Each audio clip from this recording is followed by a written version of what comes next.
Available balance, $0. My phone blinked cold as stainless steel. On Instagram, my son raised a glass in Florence. New life, the caption read. His wife kissed him. Her mother flashed diamonds I'd never seen. The kettle screamed. I didn't. I just watched the steam, counted the years I'd traded for their champagne. My name is Marjorie Ellis.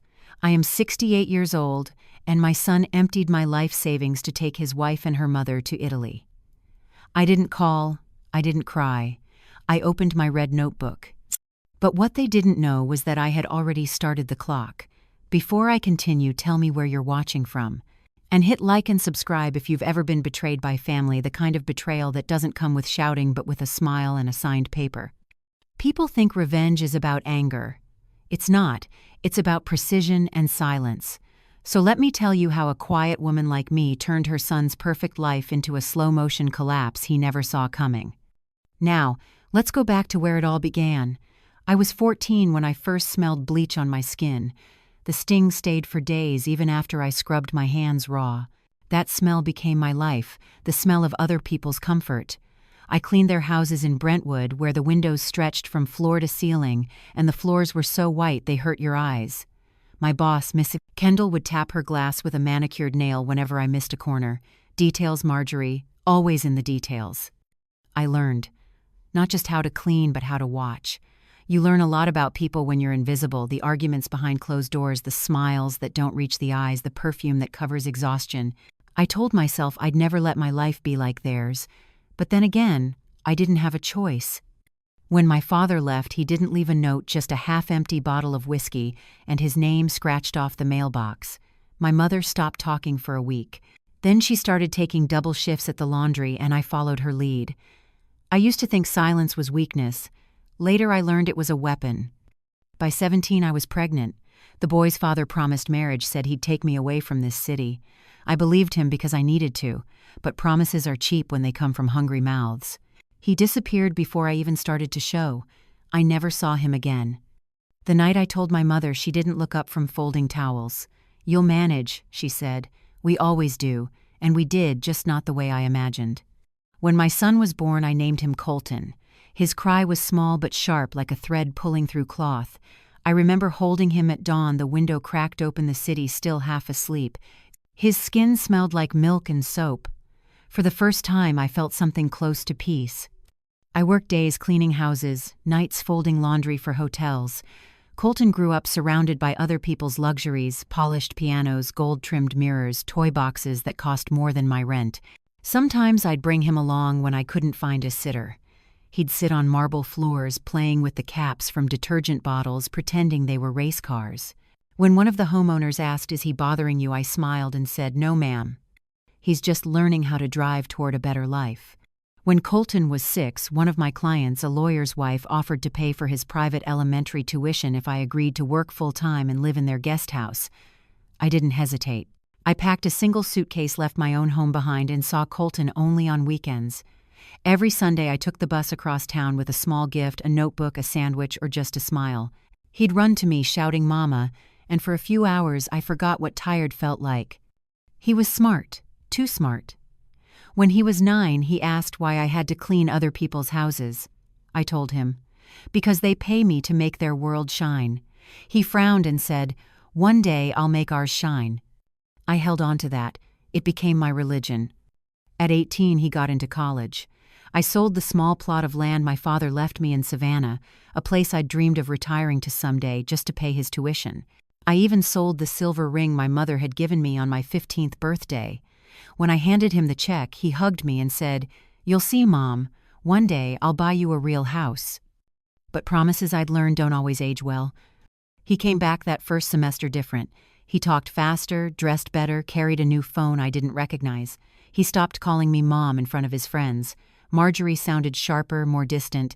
When I asked how school was, he said, "It's fine, you wouldn't get it." I didn't argue.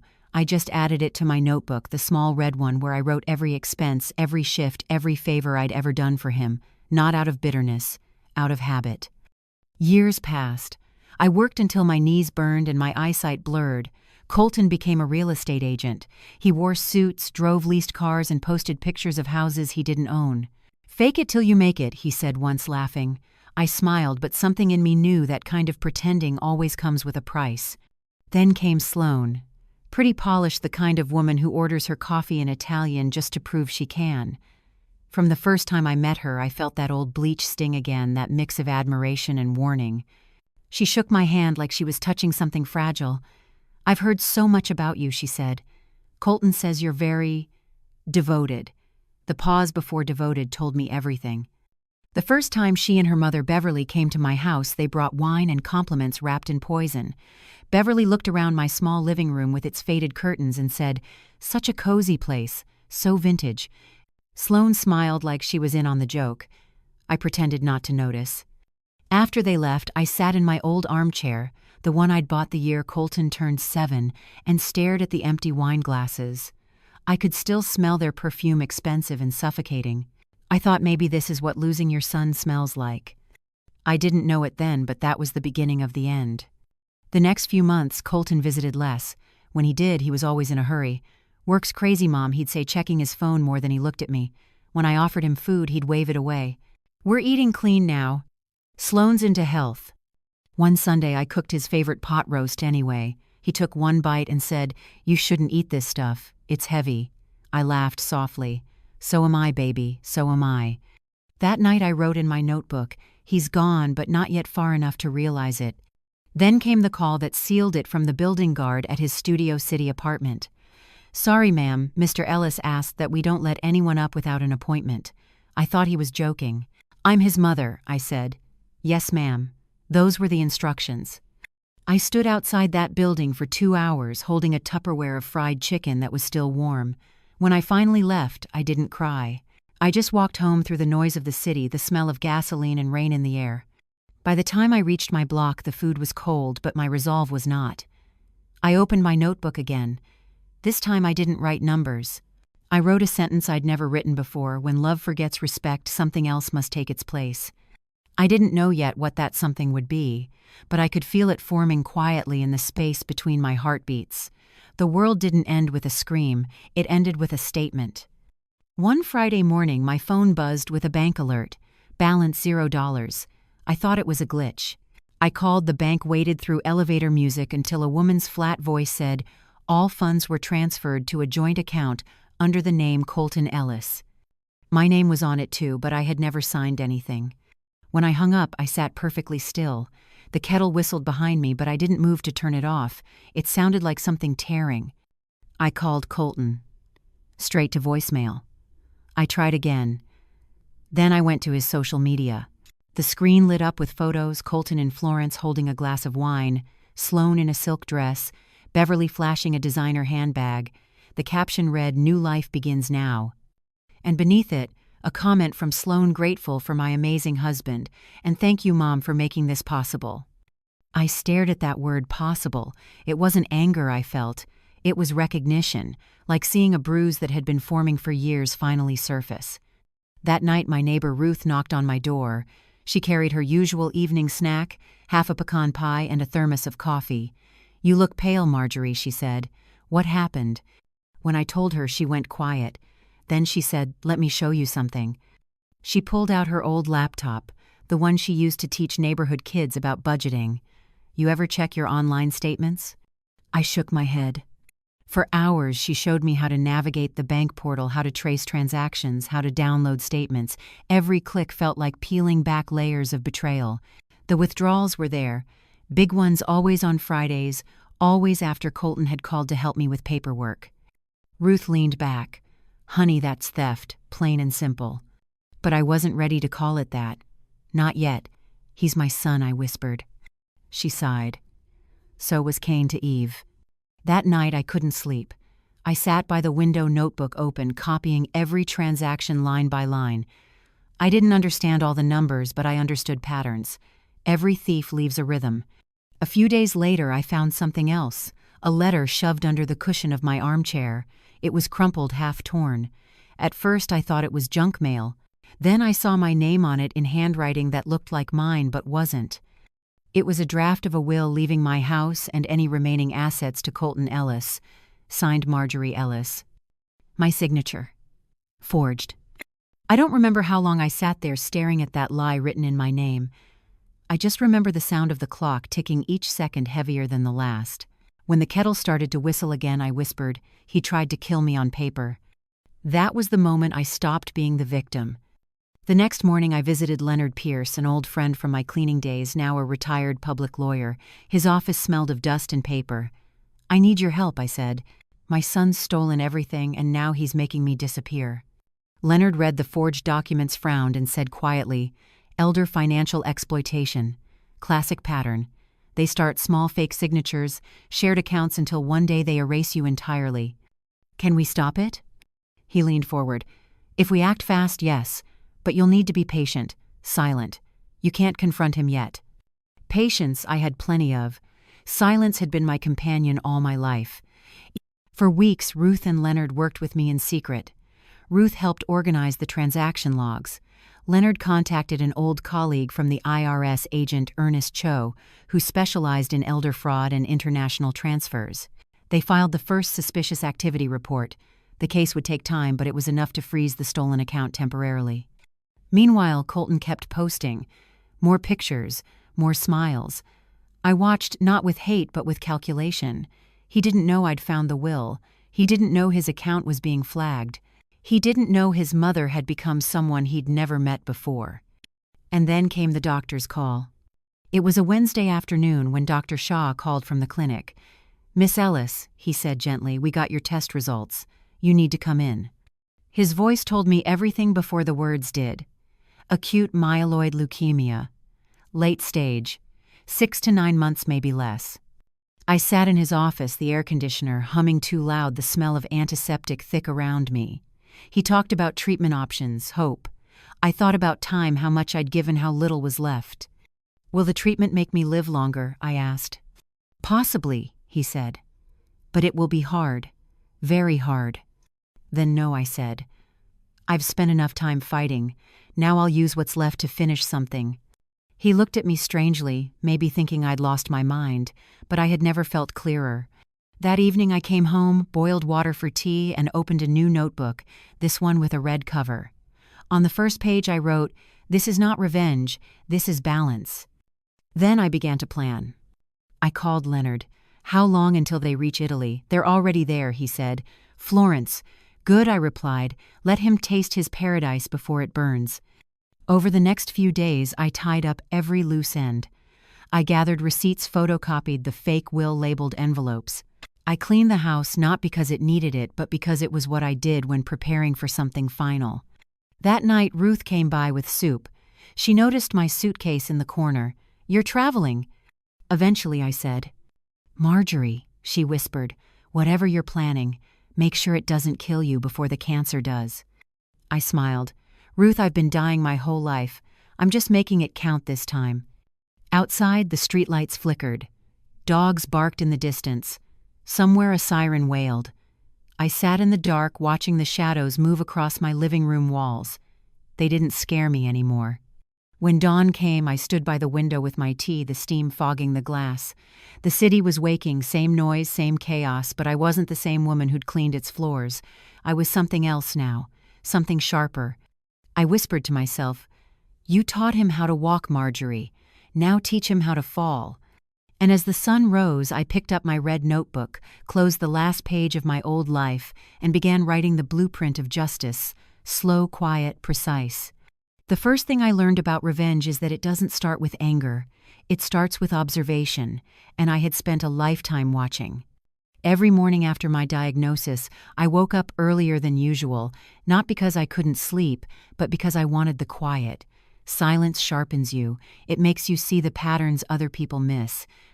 I started small. I went back through my old bills, my letters, my pay stubs. I found things that didn't add up: insurance papers. I never signed documents Colton once told me to just initial. Every sheet was a breadcrumb, leading me closer to the truth. I brought the stack to Leonard's office.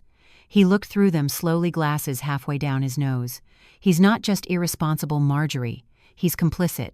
These forms were notarized under a false witness. That's criminal."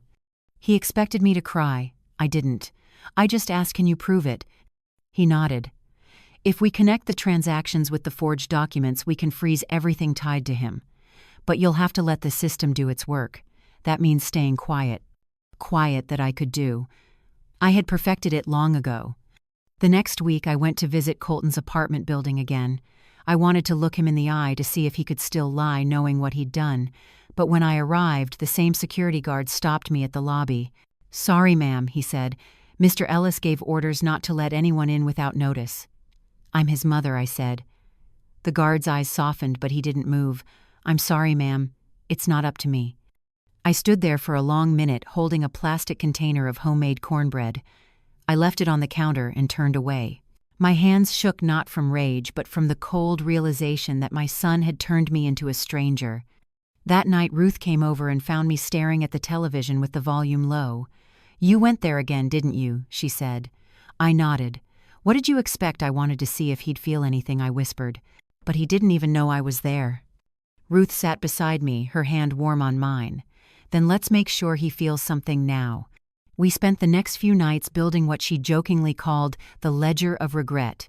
We documented every withdrawal, every fake signature, every lie. She taught me how to create an Excel sheet color-coding the transactions in red and green. Red means theft, she said. Green means proof. For the first time I felt control return to my fingertips. Meanwhile, Colton's posts kept coming: Florence, Venice, Rome. He looked happy, tan, expensive, but I could see it in his eyes, that flicker of unease he always had when guilt brushed against his skin. Sloane, on the other hand, looked radiant. In one photo, she held up a glass of champagne with the caption, "To New Beginnings." Beverly commented, "Proud of my daughter, always aiming higher." I wanted to laugh. Higher than what? Higher than decency. The next day Leonard called. "We have confirmation. Your son's account is officially under investigation. The IRS flagged it as potential elder abuse." "What happens now?" I asked. "Now we wait." "But there's something else." He slid an envelope across the desk. Inside was a printed photo, a screenshot from a real estate forum. Colton's name listed as a person of concern in an ongoing complaint about financial misconduct. "He's sinking," Leonard said softly. "He just doesn't know it yet." That night I sat at my kitchen table, the single lamp flickering above me. I could hear the city outside, distant laughter, a passing siren, the hum of a world moving on without me. I didn't feel anger. I felt something colder, sharper, justice approaching like a slow storm. I started knitting again. Not because I needed a scarf, but because the rhythm of the needles helped me think. One stitch for every lie he told, one knot for every dollar he took. Then came the call from Beverly. I almost didn't answer, but curiosity won. "Mrs. Ellis," she began, her tone dripping with condescension, "I hope you're not worrying too much about Colton. You know how men are. They just want to make their mothers proud. By stealing from them," I asked quietly. She laughed, that brittle laugh of people who think they've already won. "Don't be dramatic. You don't need that money now. You should be happy your son is living his life." I said nothing for a long moment. Then I asked, "Tell me something, Beverly. When did you start teaching your daughter that stealing with a smile still counts as grace?" Her voice went stiff. "Excuse me. You heard me." I hung up. That night I didn't sleep. But for the first time I didn't feel weak. I felt ready. In the morning I called Leonard. "I want to move faster," I said. "He's in Italy. That means international jurisdiction, right?" He hesitated. "It complicates things." "Not if we make it simple," I replied. "I'll give you everything you need, the forged will, the transactions, even his travel itinerary. Let the law chase him while I stay still." There was silence on the line. Then Leonard said, "You're colder than you look, Marjorie." I smiled. Cold is the only way to stop the bleeding. That day marked the true beginning of my war, the quiet kind fought with paperwork, patience, and an unshakable hand. The law moved like molasses and lightning at the same time. Leonard filed the suspicious activity reports. Agent Ernest Cho, a man with a voice like gravel and a conscience worn thin by cases, called me twice a day. He asked for patience. I gave him dates, receipts, and a copy of the phony will we found under the armchair. He told me not to speak publicly. That was a rule I could keep. Every tactic I chose had a reason. Silence made them hurry. Silence made them doubt.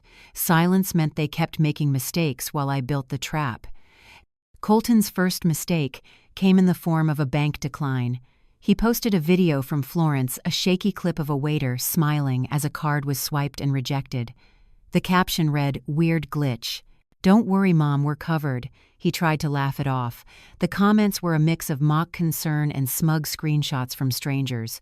One commenter wrote, "Maybe Mom finally cashed out." I felt nothing at first. Then I noticed the change in the way Sloan arranged herself in photos. She stopped letting Colton walk in front of her like she was rearranging a set. Ruth and I met twice a week at her kitchen table. She made coffee, I made lists. We printed bank logs and circled transactions in red pen until our fingers were stained. She taught me how to request a bank affidavit. She explained how to trace an international wire. "They always assume old people are slow," she said. "Use that.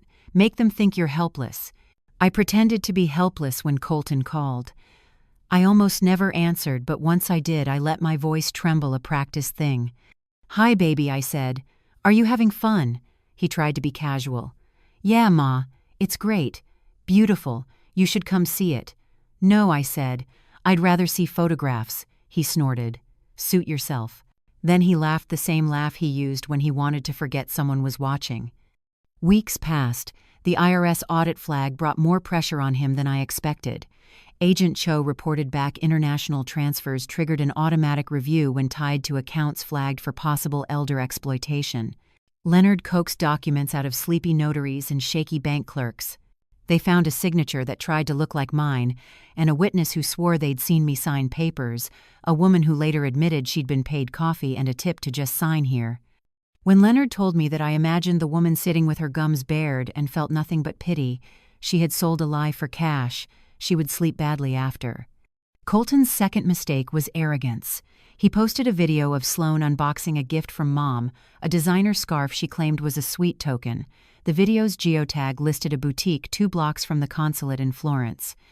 Leonard called it an opportunity. "People make it easy," he said.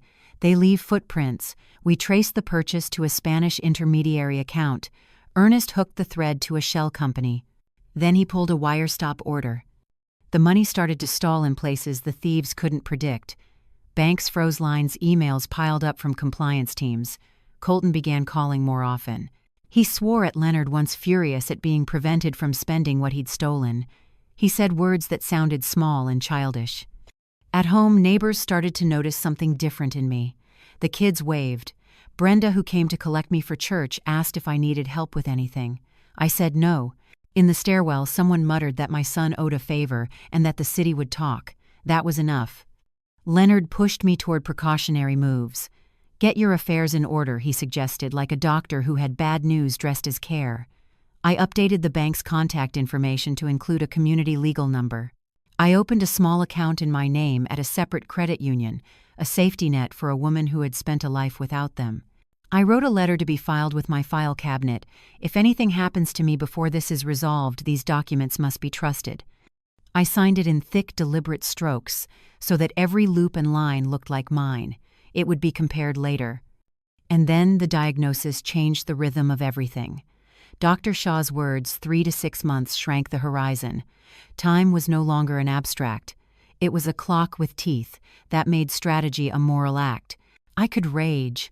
I could go to the police and make a scene, or I could let the law move while I kept my hands clean.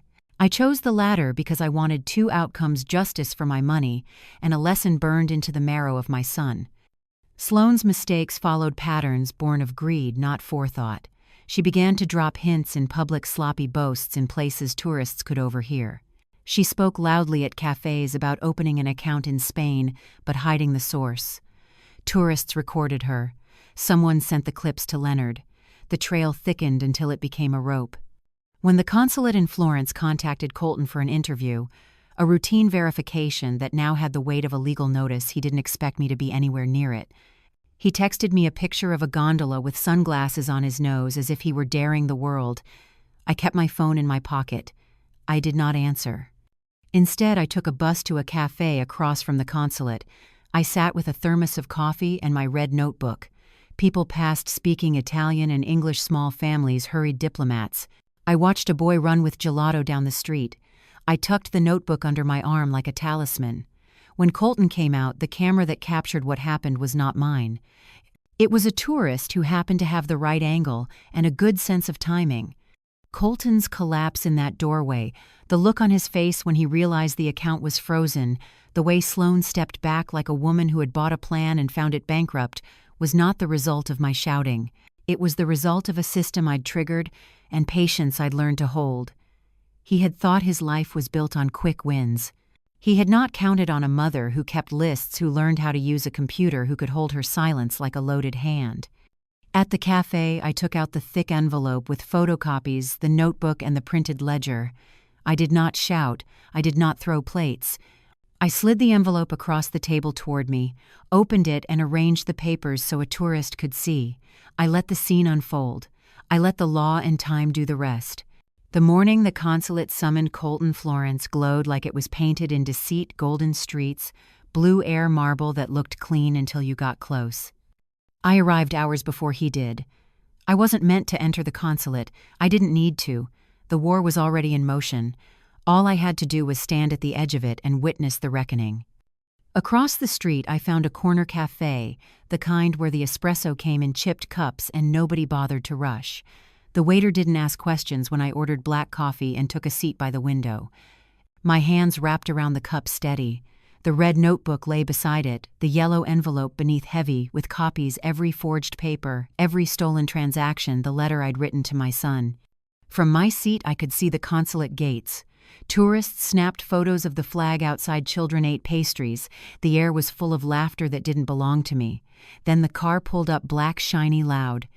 Sloane stepped out first in a white dress, sunglasses big enough to hide her eyes.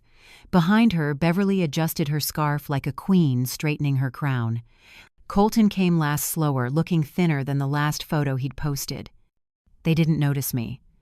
They walked inside confident, like people who still thought the world revolved around them. Minutes turned to hours. The espresso grew cold. Then the door opened again. They came out differently. Sloane was pale beneath her foundation. Beverly whispered furiously into her phone, her accent sharpened by fear. And Colton, my son, looked like a man who'd just seen his reflection and realized it didn't belong to him anymore. He spotted me first. The shock hit him like a slap. He crossed the street fast, voice shaking. "Mom, what are you doing here?" "I came to watch you sign," I said. "Not as your mother, as a witness." Sloane laughed. A short, cruel sound that cracked in the middle. Oh, how poetic. The janitor queen finally got an audience. I turned to her, calm. "You took everything I had," I said quietly, "but you'll never take what you don't understand." "And what's that?" she sneered. "Grace." Colton swallowed hard. "Mom, I didn't mean for things to go this far." "You meant for them to go far enough," I replied. "That's the problem." I slid the envelope across the cafe table toward him. He stared at it like it might burn his hands. Inside were his childhood photos, the first day he walked, the note he wrote me when he was 10. "I'll buy you a big house one day, Mom." There was also the letter I'd written, the one he didn't know existed. "Go ahead," I said. "Open it." He hesitated, then pulled out the pages. His eyes scanned the handwriting, his lips trembling as he reached the last line. "This isn't revenge. It's justice. And justice is what lets me die in peace." His mouth opened, but no sound came out. "Mom," he whispered, finally, voice breaking, "please help me. They froze everything. They say I could be charged." "I didn't take anything from you," I said evenly. "I just stopped you from taking what wasn't yours." He pressed his palms against the table. "I don't know how it got this bad." "Yes, you do. You just didn't think the rules applied to you." Sloane scoffed. "This is ridiculous. He's not a criminal. You're old and bitter." Her voice cut off when Colton shouted louder than I'd ever heard him. "Enough." He turned to her. "You used me. You made me sign things I didn't even read." "Oh, please," she spat. "You loved every minute of it."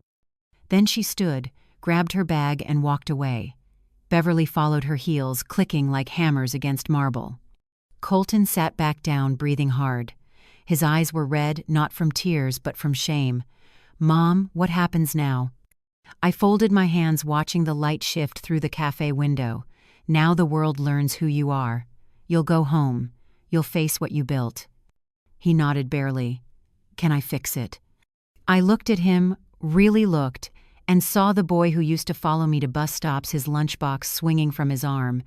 Some things you fix by paying for them, I said softly, not buying them back. At that moment, a tourist sitting near the window lifted a camera. Maybe it was curiosity, maybe it was instinct, but he recorded the scene. Later that day, that video would make its way online. The mother in gray, the broken son, the final line. You were my life, I told him, my voice low but steady, but I was never yours. Today I understand that. You weren't born to love me, only to reflect me, and I see what I raised. The camera caught everything, the tremor in his hands, the small nod, the silence that followed. When I stood to leave, I touched his shoulder once, not forgiveness, not farewell, just acknowledgement. Outside, Florence glimmered under a fading Sunday. I crossed the street, my scarf trailing in the wind. Behind me, I heard him call my name once, but I didn't turn around. That clip spread across the internet before the day ended. People captioned it, "The Mother Who Never Raised Her Voice." Comment sections filled with strangers calling me brave, poetic, ruthless. But none of that mattered.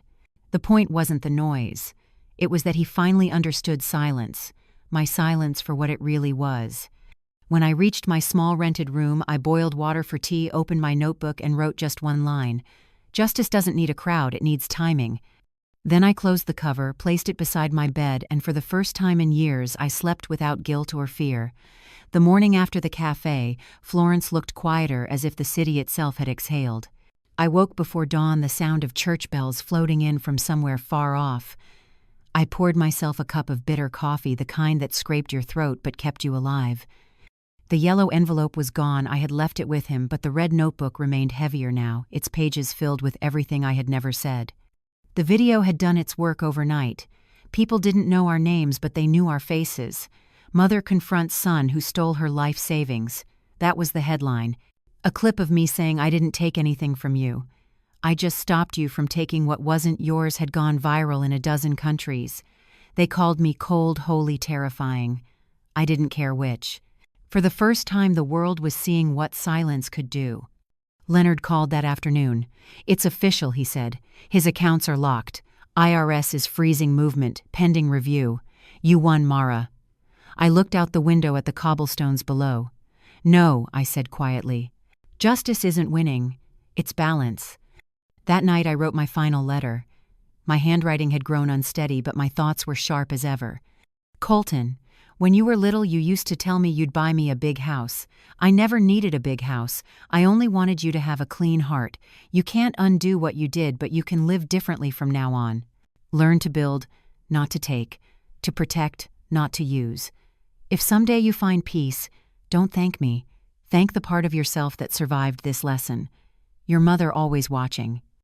I sealed it and left it on the desk beside my passport. When I flew back to Los Angeles, the neighborhood was just as I'd left. It cracked sidewalks, stray dogs, the sound of cumbia spilling from someone's porch. But something inside me was different. My lungs were weaker, my bones ached, yet my spirit had never been so awake. The following weeks blurred into small acts of normalcy: folding laundry, watering plants, greeting the kids next door. Sometimes at night, I'd glance at my phone and see news reports about the silent mother from Florence. I never clicked them. I'd already said everything I needed to say. I didn't plan to see Colton again, but one evening while I sat on my porch wrapped in my old blue scarf, a car pulled up. He didn't get out. He just left a paper bag on the step, a dozen donuts, and a folded note. I'm working now, real work, construction. I pay what I owe. Thank you for teaching me the hard way. I smiled, not because he had returned, but because maybe finally he had begun to see. I looked up at the night sky, feeling the air thin and sweet. My time was closing in, but my heart was steady. Some stories end with fire. Mine ended with silence, the kind that doesn't destroy, only completes. If you've ever been taken advantage of by the very people you loved most, remember, this silence is not weakness. It's a choice, a weapon, a form of justice that doesn't need noise to be heard. My story isn't about revenge. It's about dignity, the kind you hold on to even when everything else is gone. If you've ever felt like the outsider in your own family, subscribe. because sometimes the quietest voices tell the loudest truths, and this story isn't over.